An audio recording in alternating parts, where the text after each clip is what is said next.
Target ಕಾನೂನು ಪ್ರಕ್ರಿಯೆಯ ಇದೇ ಪ್ರಶ್ನೆ ಈಗ ಎಲ್ಲರನ್ನೂ ಕಾಡ್ತಾ ಇದೆ. ಹಿರಿಯ ವಕೀಲರಾದ ಧರ್ಮಪಾಲ್ ಅವರು ನಮ್ಮನ್ನ ಜಾಯ್ನ್ ಆಗಿದ್ದಾರೆ. ಸರ್ ನಮಸ್ಕಾರ, ಕಾರ್ಯಕ್ರಮಕ್ಕೆ ಸ್ವಾಗತ.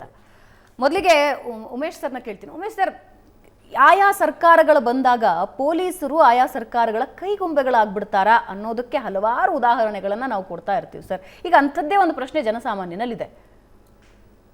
ನೋಡಿದ ತಕ್ಷಣವೇ ಹಂಗೆ ಅನ್ನಿಸ್ತದೆ. ನೋಡಿದಾಗ ಯಾವುದು ಪೊಲೀಸರು ಕೈಗೊಂಬೆ ಆಗಿರೋಕ್ಕೆ ಕೆಲಸ ಮಾಡಿಬಿಟ್ಟಿದ್ದಾರೆ ಅಂತ ಅನ್ನುವಂಥದ್ದು ಅನ್ನಿಸ್ತದೆ. ಆದರೆ ಕಾನೂನು ಪ್ರಕ್ರಿಯೆಯಲ್ಲಿ ಹಲವಾರು ವರ್ಷಗಳಿಂದ ಕೇಸ್ಗಳು ನಡ್ಕೊಂಡು ಬರ್ತಾ ಇರ್ತವೆ. ಅದನ್ನು ನಮಗೆ ಗೊತ್ತಿರ್ತದೆ. ಇವುಗಳಾದಂಥವ್ರು ನಾವು ಪೊಲೀಸ್ ಠಾಣೆ ನಿರ್ವಹಣೆ ಮಾಡ್ತಾ ಇರ್ತಕ್ಕಂಥವ್ರಿಗೆ ಯಾವ ಮಟ್ಟದ ಎಲ್ಲಿಂದ ನಮಗೆ ಪ್ರೊಕ್ಲಮೇಷನ್ಸೇ ಆಗಲಿ, ಈ ಥರ ಪೆಂಡಿಂಗ್ ಟ್ರಯಲ್ ಕೇಸಸ್ಗಳೇ ಆಗಲಿ, ಉಳ್ಕೊಂಡಿರ್ತಕ್ಕಂಥವು ಮತ್ತು ವಾರೆಂಟ್ಗಳು ಮತ್ತು ಪ್ರೋಸೆಸ್ಗಳು, ದೇರ್ ಆರ್ 4 ಸ್ಟೇಜಸ್ ಇರ್ತದೆ ನಮ್ಮ ಇದರೊಳಗಡೆ. ಹೀನಸ್ ಕೇಸಸ್ಸಲ್ಲೆಲ್ಲ ಅದು ಸೆಷನ್ಸ್ ಟ್ರಯಲ್ಗಳಲ್ಲೆಲ್ಲ ಪ್ರೊಕ್ಲೈಮ್ ಅಫೆಂಡರಾಗಿ ಮಾಡಿಬಿಡ್ತಾರೆ, ಅದಕ್ಕೊಂದು ಬೇರೆ ಪ್ರಕ್ರಿಯೆ ಇರ್ತದೆ. ಮತ್ತು ಈ ಇದರೊಳಗಡೆ ಯಾವುದು ಪೆಂಡಿಂಗ್ ಟ್ರಯಲ್ ಕೇಸಸ್ಗಳೇನು ಮ್ಯಾಜಿಸ್ಟ್ರೇಟ್ ಕೋರ್ಟ್ಗಳಲ್ಲಿ ಇಂಥ ಕೇಸಸ್ಗಳು ಮಾಡ್ಬೇಕಂತ ಸಮಯದಲ್ಲಿ ಏನಾಗ್ತದೆ ಅಂದರೆ ಸ್ಪ್ಲಿಟ್ ಅಪ್ ಮಾಡಿಬಿಟ್ಟು ಚಾರ್ಜ್ ಶೀಟ್ನಲ್ಲಿ ಅವ್ರನ್ನ ಬೇರೆಯವ್ರ ಮೇಲೆ ಎವಿಡೆನ್ಸ್ನ ಮಾಡಿ ಮುಗಿಸ್ಬಿಟ್ಟು ಅವ್ರನ್ನ ಅಕ್ವಿಟ್ ಮಾಡಿಬಿಡೋದು ಏನೋ ಒಂದು ಮಾಡಿಬಿಟ್ಟಿರ್ತಾರೆ. ಹಾಗೆ ಇದು ಪೆಂಡಿಂಗ್ ಉಳ್ಕೊಬಿಟ್ಟಿರ್ತದೆ. ಬಟ್ ಅದಕ್ಕೆ ಯಾವುದೇ ಥರವಾದಂಥ ಡಾಕ್ಯುಮೆಂಟೇಷನ್ ಹೊರಡಿಸ್ತಾ ಇರೋದಿಲ್ಲ, ಅದು ಹಾಗೆ ಉಳ್ಕೊಬಿಡ್ತದೆ ಕೋರ್ಟಲ್ಲಿ. ನಾವೇ ಹೋಗಿ ಕೋರ್ಟ್ಗೆ ನಿಂತ್ಕೊಂಡು ಅದು ತೆಗೀರಿ, ಅದು ಕೊಡಿ ಅಂತ ಒಂದು ಅಪ್ಲಿಕೇಶನ್ ಹಾಕಿ ಆ ಕೇಸಲ್ಲಿ ಯಾರು ಆರೋಪಿತರಿದ್ದಾರೆ ಅದರಲ್ಲಿ ನಮಗೆ ವಾರೆಂಟು ಮತ್ತು ಏನೋ ಒಂದು ಕೊಡಿ, ಅವ್ರನ್ನ ತಪ್ಪಿಸ್ಕೊಂಡಿದ್ರೆ ಅಂತೇಳಿ ಕೇಳಿದಾಗ ಮಾತ್ರನೇ ಅದಕ್ಕೆ ಇಶ್ಯೂ ಮಾಡ್ತಕ್ಕಂಥದ್ದು. ಹಾಗೆ ರೆಗ್ಯುಲರ್ ಆಗಿ ಇಶ್ಯೂ ಮಾಡ್ತಕ್ಕಂಥದ್ದು ಮಾಡಲ್ಲ. ಎಲ್ಲಿವರೆಗೂ ಮಾಡ್ತಾರೆ ಅಂತಂದರೆ ಪ್ರೊಕ್ಲೈಮ್ ಅಫೆಂಡರ್ ಆದರೆ ಸೆಷನ್ಸ್ ಕೋರ್ಟಲ್ಲಿ ಮಾಡ್ತಾರೆ, ಮತ್ತು ಕೋರ್ಟ್ಗಳಲ್ಲಿ ವಾರೆಂಟ್ ರೆಗ್ಯುಲರ್ ಆಗಿ ನಡೀತಾ ಇರುವಂತದ್ರಲ್ಲಾದಾಗ ಅರೆಸ್ಟ್ ವಾರೆಂಟ್ ಇಶ್ಯೂ ಮಾಡ್ತಾ ಇರ್ತಾರೆ. ಇಲ್ಲ ಅಂತಂದ್ರೆ ಅದನ್ನ ಈ ಕೇಸ್ಗಳಲ್ಲಿ ಇವೆಲ್ಲ ಬಹಳ ವರ್ಷಗಳ ಹಿಂದೆ ನಡೆದಿದೆ. ಇವೆಲ್ಲ ಒಳಗಡೆ ಯಾರ್ಯಾರು ಹೋಗಿದ್ರು ಅವ್ರ ಮೇಲೆ ಟ್ರಯಲ್ ನಡೆದ್ಬಿಟ್ಟು ಹೋಗದೆ ಇರ್ತಕ್ಕಂಥವ್ರ ಮೇಲೆ ಹಾಗೆ ಮೂಟೆ ಕಟ್ಟಿ ಒಳಗಡೆ ಹಾಕ್ಬಿಡ್ತಾರೆ. ಅದನ್ನ ಹೋಗಿ ನಾವು ಹುಡುಕಿ ಇದನ್ನೆಲ್ಲ ಧೂಳೆಲ್ಲ ತೆಗೆದು ಅದನ್ನೆಲ್ಲ ಈಚೆ ಬೇಕು, ಇದು ನಮಗೆ ಇದನ್ನ ಇವ್ರು ಉಳ್ಕೊಂಡಿದ್ದಾರೆ, ಅವ್ರನ್ನ ಪತ್ತೆ ಮಾಡ್ಬೇಕು, ನಾವು ಇವ್ರ ಮೇಲೆ ಇವ್ರೀಗ ಓಡಾಡ್ತಾ ಇದ್ದಾರೆ ಕದ್ದು ಆಗಿ ಅಂತ ಹೇಳಿ ನಾವೇನಾರ ಹೇಳಿದಾಗ ಇಂಥ ಕೇಸಸ್ಗಳಿಗೆ, ಯಾಕೆಂದ್ರೆ ಯಾರ ಗಮನಕ್ಕೂ ಇರುವುದಿಲ್ಲ, ನ್ಯಾಯಾಲಯದ ಗಮನಕ್ಕೂ ಇರುವುದಿಲ್ಲ, ಪೊಲೀಸ್ ಆದಂಥ ಹಿಂದೆ ಇದ್ದಂಥ ಪೊಲೀಸ್ ಠಾಣೆಗಳಲ್ಲಿ ಕೆಲಸ ಮಾಡ್ಕೊಂಡು ಹೋಗಿರ್ತಕ್ಕಂಥವ್ರಿಗೂ ಗಮನಕ್ಕೆ ಇರೋದಿಲ್ಲ. ಸ್ಪೆಸಿಫಿಕ್ಕಾಗಿ ಬೇಕು ಅಂತ ಅನ್ನುವಂಥದ್ದಾಗ ಮಾತ್ರನೇ ಇಂಥವನ್ನೆಲ್ಲ ನಮ್ಗೆ ಗೊತ್ತಾಗ್ತಕ್ಕಂಥದ್ದು. ಯಾಕೆಂತಂದರೆ ರೆಕಾರ್ಡ್ಸ್ಗಳು ನಮ್ಮಲ್ಲಿ ಪೊಲೀಸ್ ಠಾಣೆಯಲ್ಲಿ ನಿರ್ವಹಣೆ ಮಾಡ್ತಕ್ಕಂಥ 3-4 ರೆಗ್ಯುಲರ್ ರೆಕಾರ್ಡ್ಗಳು, ಉಳಿದವೆಲ್ಲನೂ ಡೆಸ್ಟ್ರಾಯ್ ಮಾಡ್ಬಿಡ್ತೀವಿ, ಟೈಮ್ ಬೌಂಡ್ ರೆಕಾರ್ಡ್ಸ್ ಅಂದ್ಬಿಟ್ಟಂತ. ಅದರಲ್ಲಿ ಚಾರ್ಜ್ ಶೀಟ್ ಒಂದು ಚಾರ್ಜ್ ಶೀಟ್ ಇರ್ತದೆ, ಕ್ರೈಮ್ ರಿಜಿಸ್ಟರ್ ಇರ್ತದೆ. ಆ ಕ್ರೈಮ್ ರಿಜಿಸ್ಟರ್ ನಾವು ಮಾಡ್ಕೊಂಡು ಬರ್ತಿದ್ದೀವಿ. ಕ್ರೈಮ್ ಕೀ ಅಂತ ಒಂದಿರ್ತೀವಿ, 2 ಡಾಕ್ಯುಮೆಂಟೇಶನ್ ಪರ್ಮನೆಂಟ್ ಇರ್ತವೆ. ಏನೇ ಸಿಕ್ಕಿದ್ರೆ ಅದರಲ್ಲಿ ನಮಗೆ ಒಂದು 25-30 ವರ್ಷದ ರೆಕಾರ್ಡ್ಸ್ ಅದ್ರಲ್ಲಿ ಇರ್ತದೆ, ನೋಡ್ತೀವಿ ಅಷ್ಟೇನೆ. ಅದ್ರ ಹಿಂದೆ ಕೇಸ್ ಫೈಲ್ಗೆ ಹೋಗ್ಬೇಕು ಅಂದ್ರೆ ಕೇಸ್ ಫೈಲ್ ಸಿಕ್ಕೋದು ಕಷ್ಟನೇ. ಯಾಕೆಂದ್ರೆ ಪ್ರತಿ ವರ್ಷ ಲ್ಯೂಮಿನಸ್ ಆಫ್ ಡಾಕ್ಯುಮೆಂಟ್ಸ್ ಎಲ್ಲ ಪ್ರೊಡ್ಯೂಸ್ ಆಗ್ತದೆ. ಅದನ್ನ ನಾವು ಆಕ್ಚುಲಿ ಡಿಸ್ಟ್ರಾಯ್ ಮಾಡೋಕೆ ಇದೇ ಇಲ್ಲ ನಮಗೆ. ಕೇಸ್ ಫೈಲ್ಗಳನ್ನ ಡಿಸ್ಟ್ರಾಯ್ ಮಾಡೋದಕ್ಕೆ ಯಾವುದೇ ಕಾರಣದಿಂದ ಪರ್ಮಿಷನ್ ಇಲ್ಲ ನಮಗೆ ನಮ್ಮ ಲೆಕ್ಕದಲ್ಲಿ.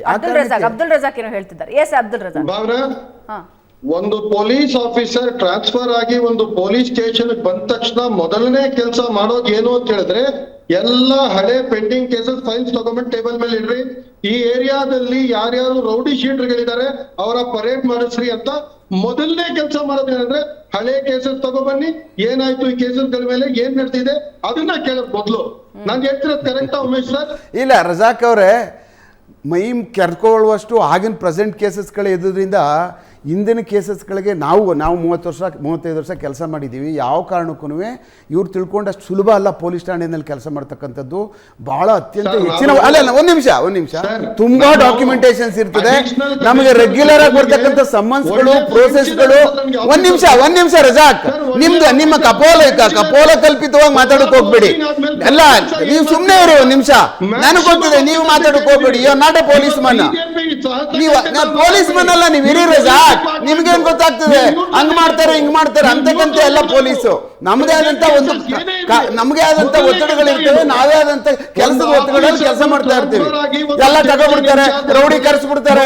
ಅರೆ ಅದು ಯಾವ ಕಾಲದಲ್ಲಿ ಏನ್ ಪಿಕ್ಚರ್ ಅನ್ನು ನೋಡ್ತಾರೆ, ಪಿಕ್ಚರ್ ಪೊಲೀಸ್ ಹೇಳ್ತೀರಾ ನೀವು? ಹಂಗೆಲ್ಲ ಆಗಲ್ಲ. ಅದು ಇದು ಸಿನಿಮಾ ಪೊಲೀಸ್ ಅಲ್ಲ, ಇದು ಕರೆದ್ಬಿಟ್ಟು ಎಲ್ರಿಗೂ ಪೊಲೀಸ್ ಇಲಾಖೆ ಏನ್ ಮಾಡ್ಬೇಕು ಅಂತ ನೀವು ಟೀಚ್ ಮಾಡಬೇಡಿ. ಪೊಲೀಸ್ ಇಲಾಖೆಯಲ್ಲಿ ಸರ್ವ್ ಮಾಡಿದ್ದಾರೆ. Don't teach him. ಪೊಲೀಸ್ ಇಲಾಖೆಯಲ್ಲಿ ಕೆಲಸ ಮಾಡಬೇಕು ಅನ್ನೋದನ್ನ ನೀವು ಟೀಚ್ ಮಾಡಬೇಡಿ. ಒಂದ್ ನಿಮಿಷ ಇರಿ, ಒಂದ್ ನಿಮಿಷ ಇರಿ. ರೆಜಾಕ್, let him speak, ರೆಜಾಕ್. ರೆಜಾಕ್ ಮಾತಾಡ್ಲಿ. ರೆಜಾಕ್ ಉಮೇಶ್ ಮಾತಾಡ್ಲಿ, ಒಂದ್ ನಿಮಿಷ. ಉಮೇಶ್ ಅವ್ರು ಮಾತಾಡ್ಲಿ. ಪೊಲೀಸ್ ಠಾಣೆನಲ್ಲಿ ಕೆಲಸ ಮಾಡಬೇಕಾದಂತ ರೀತಿಯಲ್ಲಿ ನಮಗೆ ಗೊತ್ತಿದೆ ಹೆಂಗ್ ಮಾಡ್ಬೇಕು, ಯಾಕೆ ಬಲಿ ಹಾಕ್ಬೇಕು ಪೊಲೀಸ್ ಸ್ಟೇಷನ್ ಅಲ್ಲಿ, ಕ್ರಿಮಿನಲ್ಗಳೇ ಹಂಗೆ ನಾವು ಮಟ್ಟ ಹಾಕ್ಬೇಕು ಅಂತ ನಮಗ್ ಗೊತ್ತಿರ್ತದೆ. ನಮ್ ಸಮಾಜ ದುರಂತನೇ ಅದು. ಕ್ರಿಮಿನಲ್ಗಳೇ ಕೆಲವರು ಪೊಲೀಸ್ ಹೆಂಗಿರ್ಬೇಕು ಅಂತ ಹೇಳ್ಕೊಡ್ತಾರೆ. ಅದ್ ನಮ್ ಸಮಾಜದ ದುರಂತ. ತೆಗಿಬೇಕು ಅಂತ ಹೇಳಿದ್ರೆ ನೋಡಿ, ಇವ್ರ್ಯಾರು ರಾಮಕೃಷ್ಣ ಅಂತ ಹೋದವರು ಭಯೋತ್ಪಾದಕರಲ್ಲ, ಅದು ಭಯೋತ್ಪಾದಕರ ಕೇಸ್ಗಳು ಹೇಳಿ 2009 ಮೈಸೂರು ಉದಯಗಿರಿ ಒಳಗಡೆಗೆ 40 ಕೇಸ್ ಬಿಟ್ಟಾಯ್ತು. ಹಿಂದೂಗಳಿಗೆ ಮನೆಗೆ ನುಗ್ಗಿ ಹತ್ಯೆ ಮಾಡಿ ಬೆಂಕಿ ಇಟ್ರು. ಏನಾಯ್ತು ಆ ಕೇಸ್ಗಳು? 40 ಕೇಸು. ಆಮೇಲೆ ಶಿವಮೊಗ್ಗದಲ್ಲಿ 2010 114 ಕೇಸ್ ಆಯ್ತು. ಬೆಂಕಿ ಇಟ್ರು. ಯಾವಾಗ ತುಂಬಾ ವರ್ಷ ಹಾಸನದಲ್ಲಿ 14 ಕೇಸ್ ಆಯ್ತು. ಹಿಂದೂಗಳ ಮನೆಗೆ ನುಗ್ಗಿ ಬೆಂಕಿ ಇಟ್ಟು ಹತ್ಯೆ ಮಾಡಿದ್ದು. ಏನಾಯ್ತು ಕೇಸ್ಗಳು? ಅವ್ಯಾವು ಭಯೋತ್ಪಾದಕರ ಕೇಸ್ಗಳು, ಯಾವ್ದು ಹಳೆ ಕೇಸ್ಗಳು ಅಲ್ವೇ ಅಲ್ಲ. ಯಾರೋ ರಾಮಕೃಷ್ಣ ಧರ್ಮ ಅಂತ ಹೋದ್ರೆ ಮಾತ್ರ ಹಳೆ ಕೇಸ್ಗಳು. ಹೇಗಾದ್ರೆ PFI ಭಯೋತ್ಪಾದಕ ಆಚೆ ಕಡೆ ಕಳ್ಸಿದ್ರಿ? ನಿಮ್ಮ DG ಹೇಳಿದ್ರು, IG ಹೇಳಿದ್ರು, ಇಂಟೆಲಿಜೆನ್ಸ್ ಡಿಪಾರ್ಟ್ಮೆಂಟ್ ಹೇಳಿತ್ತು. 2 ಜುಲೈ 2015 ಡೆಕ್ಕನ್ ಹೆರಾಲ್ಡ್ ಆರ್ಟಿಕಲ್ ಬಂತು. ಎಲ್ಲ ಪೊಲೀಸ್ ಡಿಪಾರ್ಟ್ಮೆಂಟ್ ಹೇಳ್ತಿದೆ ಇವ್ರು ಭಯೋತ್ಪಾದಕರು, ಇವ್ರು ಆಚೆ ಕಡೆ ಬಿಡಬೇಡಿ ಅಂತ ಹೇಳಿ. ಹೇಗೆ ಬಿಟ್ಟರು ಸಿದ್ದರಾಮಯ್ಯನವರು? 175 ಕೇಸ್ ವಾಪಸ್ ತಗೊಂಡ್ರಲ್ಲ, ನಾಚಿಕೆ ಮೇಲೆ ಮರ್ಯಾದೆ ಇದೆಯಾ ಅವ್ರಿಗೆ? ಭಯೋತ್ಪಾದಕರನ್ನ ಆಚೆ ಬಿಡ್ತೀರಿ, ರಾಮಕೃಷ್ಣ ದೇವರು ಅಂತ ಹೇಳಿದ್ರೆ ತಗೊಂಡು ಒಳಗಡೆ ಹಾಕ್ತೀರಿ. ಭಯೋತ್ಪಾದಕರನ್ನ ಪಾರ್ಲಿಮೆಂಟ್ ಅಲ್ಲಿ ಕೂರಿಸಿರೋ ಪಾರ್ಟಿ ನಿಮ್ದು. ಭಯೋತ್ಪಾದಕರ ಪಾರ್ಲಿಮೆಂಟ್ ಕಳಿಸಂತಹ ದುಷ್ಟರು ನೀವು. ಏನಾಗುತ್ತೆ ನೋಡಿ ಮೇಡಮ್, ನಿಮಗೆ ನೈತಿಕ ಅಧಿಕಾರನೇ ಇಲ್ಲ. ಗೊತ್ತಾಯ್ತು, ಇನ್ನ ಕೇಸು ಪೆಂಡಿಂಗ್ ಇದೆ. ಗಲಾಟೆಗಳಾಯ್ತು, ಅವಳನ್ನ ಪಾರ್ಲಿಮೆಂಟ್ ರಿಜಿಸ್ಟರ್ ಆಯ್ತು. ಅದ್ರಲ್ಲಿ ನಾವು ಟ್ರೈಲ್ಗೆ ಹೋಗ್ತಾ ಇದೀವಿ ಈಗಾಗಲೇ. ಯಾವುದು ಆ ಕೇಸಸ್ಗಳಿಗೆ ಸಂಬಂಧಪಟ್ಟಂತ PF ಕೇಸಸ್ಗಳಲ್ಲಿ 100 ಜನ, 150 ಜನ, 200 ಜನ ಅರೆಸ್ಟ್ ಆಗಿರುವಂಥ ಕೇಸಸ್ಸಲ್ಲಿ 10 ಜನ, 15 ಜನ, 20 ಜನ ಬರ್ತಾರೆ ಪೊಲೀಸ್ ಠಾಣೆಗಳಿಗೆ. ಉಳಿದವರುಗಳು ಎಲ್ಲ ಬೆಂಗಳೂರು ಸಿಟಿನಲ್ಲಿ ಏನು ಇಲ್ಲಿ ಸ್ವಂತ ಮನೆ ಕಟ್ಕೊಂಡು ಸ್ವಂತ ಜಮೀನು ಇಟ್ಕೊಂಡಿರ್ತಕ್ಕಂಥವ್ರು ಯಾರೂ ಇಲ್ಲ. ಯಾರೋ ಒಬ್ಬ ಬೇಲ್ ಕೊಟ್ಟಿರ್ತಾನೆ, ಅವ್ನು ರಿಟೈರ್ಡ್ ಆಗಿ ಹೊಟ್ಟೋಗಿರ್ತಾನೆ. ಯಾರು ಸ್ವಂತ ಮನೆ ಕಟ್ಕೊಂಡಿರ್ತಕ್ಕಂಥ ಪರ್ಮನೆಂಟ್ ಆಗಿರ್ತಕ್ಕಂಥವ್ರು ಆಗೋದಿಲ್ಲ. ಅದು ಅದರಲ್ಲಿ ಒಂದು ಮಿನಿಮಮ್ ಅಷ್ಟು ಜನ ಅಂತ ಮಾತ್ರ ನಮ್ಗೆ ಸೆಕ್ಯೂರ್ ಆಗ್ತಕ್ಕಂಥವ್ರು, ಪರ್ಮನೆಂಟ್ ಆಗಿ ಸಿಗ್ತಕ್ಕಂಥವ್ರು ಸಿಗ್ತಾರೆ. ಈ ಯಾರು ಬಂದು ನೆಲೆಸ್ಕೊಂಡಿರ್ತಾರಲ್ಲ ಇಲ್ಲಿ, ಮತ್ತೆ ಅವ್ರು ಯಾರೋ ಬೇರೆಯವ್ರು ಯಾರೋ ಸೆಕ್ಯೂರಿಟಿ ಕೊಟ್ಬಿಟ್ಟು ಯಾವುದೋ ಒಂದು ಕಳ್ಸ್ಬಿಟ್ಟಿರ್ತಾರಲ್ಲ ಅಂತವ್ರು ಯಾವುದೇ ರೈಟಿಂಗ್ ಕೇಸಸ್ ಪೂರ್ಣ ಪ್ರಮಾಣದ ಅಕ್ಯೂಸ್ಗಳು ಯಾವ ಕಾರಣಕ್ಕೂ ಬರುವುದೇ ಇಲ್ಲ. ನಾವು ನೋಡೇ ಇಲ್ಲ ಇತಿಹಾಸದಲ್ಲಿ, ಬಂತು ಹಾಗೆ ಮುಗಿದೂ ಇಲ್ಲ ಕೇಸಸ್ಗಳು ಪೆಂಡಿಂಗ್. ಯಾಕೆಂದ್ರೆ ರಜಾಕ್ ಯಾವ್ದಾದ್ರು ಕೇಸಲ್ಲಿ ಅರೆಸ್ಟ್ ಆಗಿದ್ರೆ ಗೊತ್ತಾಗ್ತಿತ್ತು, ಟ್ರಯಲ್ ಪೆಂಡಿಂಗ್ ಟ್ರಯಲ್ ಈ ತರ ಒಂದು ರೈಟಿಂಗ್ ಕೇಸಸ್ ಅಲ್ಲಿ. ಅಲ್ಲಲ್ಲ, ನೀವು ಒಂದು ರೈಟಿಂಗ್ ಕೇಸಲ್ಲಿ ಯಾವ್ದ್ರಲ್ಲಿ ಒಳಗಡೆ ಹೋಗಿದ್ದಿದ್ರೆ ನಿಮ್ಗೆ ನಿಜವಾದಂತ ಸ್ಥಿತಿ ಗೊತ್ತಾಗ್ತಿತ್ತು. ಅದಕ್ಕೋಸ್ಕರ ನಿಮ್ಗೆ ಗೊತ್ತಾಗ್ತಾ ಇಲ್ಲ ಕೇಸಸ್ ಅಲ್ಲಿ. ಬಹಳ ಕಷ್ಟ ಇದೆ, ಯಾಕಂದ್ರೆ ಎಲ್ಲಾ ಕ್ಯೂಡ್ಗಳು ಬರುದಿಲ್ಲ, ಟ್ರಯಲ್ ಮುಗಿಯಲ್ಲ ಬೇಗ. ಅದು ಅಬ್ದುಲ್ ರಜಾಕ್ ಅವರಿಗೆ ಈಗ ಅಬ್ದುಲ್ ರಜಾಕ್ ಅಂತ ಮುಸಲ್ಮಾನರಿಗೆ ಬಹಳಷ್ಟು ನೋವಿದೆ ರಾಮ ಮಂದಿರ ಆಗ್ತಿರೋದು. ಆ ನೋವಿಗೆ, ಆ ಗಾಯಕ್ಕೆ ಈ ಸರ್ಕಾರ ಈ ತರ ಕೇಸ್ಗಳನ್ನ ಮಾಡಿ ಆ ಗಾಯಕ್ಕೆ ಮುಲಾಮ್ ಹಚ್ಚುವಂತ ಕೆಲಸ ಮಾಡ್ತದೆ. ನಾವು ರಾಮ ಮಂದಿರ ಆಗ್ತಿರೋದೇ ಮುಸಲ್ಮಾನರಿಗೆ ಬಹಳಷ್ಟು ನೋವು, ದುಃಖ ಇರುವಂತದ್ದು. ಅಬ್ದುಲ್ ರಜಾಕ್ ಅವರೇ, ಅಭ್ಯಂತರ ಇಲ್ಲ ಮೇಡಮ್. ಕೇಸ್ ಮಾಡಿ ಕೆಲಸ ಅದು ತಪ್ಪಿಸ್ಕೊಂಡು ಹೋಗ್ಬಿಡ್ಬೇಕು. ಜವಾಬ್ದಾರಿ ನಮ್ದಿದ್ದೇ ಇರ್ತದೆ. ಅದನ್ನ ನಾವು ಕಾಂಪ್ರಮೈಸ್ ಮಾಡ್ಕೊಳ್ಳೋದಿಲ್ಲ. ರಿಗಾರ್ಡಿಂಗ್ ಏನು ಪ್ರಾಸಿಕ್ಯೂಷನ್ ನಡಿಬೇಕು ನಡೀಲೇಬೇಕು. ಬಟ್ ಯಾವಾಗ, ಎಲ್ಲಿ, ಯಾವ ಸಮಯದಲ್ಲಿ ಅನ್ನೋದು ಇಂಪಾರ್ಟೆಂಟ್.